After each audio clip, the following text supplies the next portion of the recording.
इराणने स्वतःचं इंटरनेट बंद केलं, पण तुम्हाला हे माहितीये का, इराण जगाचं सुद्धा इंटरनेट बंद करू शकतो.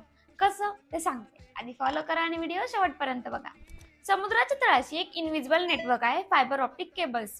जगातला 95% इंटरनेट ट्रॅफिक हे याच केबल्स मधून पास होतं. यातल्या काही केबल्स जातात स्ट्रेट ऑफ हॉर्मुझ मधून, एक अरुंद समुद्री रस्ता जो इराणच्या शेजारी आहे. त्या स्ट्रेट मधून रोज 140 कमर्शियल शिप्स आणि तेल जायचे आणि डेटा पण.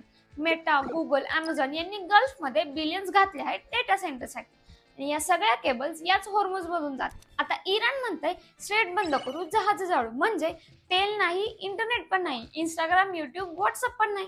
आणि केबल तुटली तर महिने जातील रिपेअर करायला, कारण शिप्स आज जाणारच नाही वॉर झोन मध्ये. इंडियासाठी हे जास्त डेंजरस आहे, कारण आपल्या युरोपशी असलेला बराचसा डेटा याच कॉरिडॉर मधून जातो. 2024 मध्ये रेड सी मध्ये केबल्स तुटल्या होत्या. इंडिया, पाकिस्तान, UAE सगळ्यांचा डेटा स्लो झाला होता आणि आता दोन्ही पण रूट एकत्र बंद आहेत. तेल बंद केलं तर इकॉनॉमी थांबते आणि इंटरनेट बंद केलं तर जग थांबतं. इराण हे दोन्ही पण करू शकतं.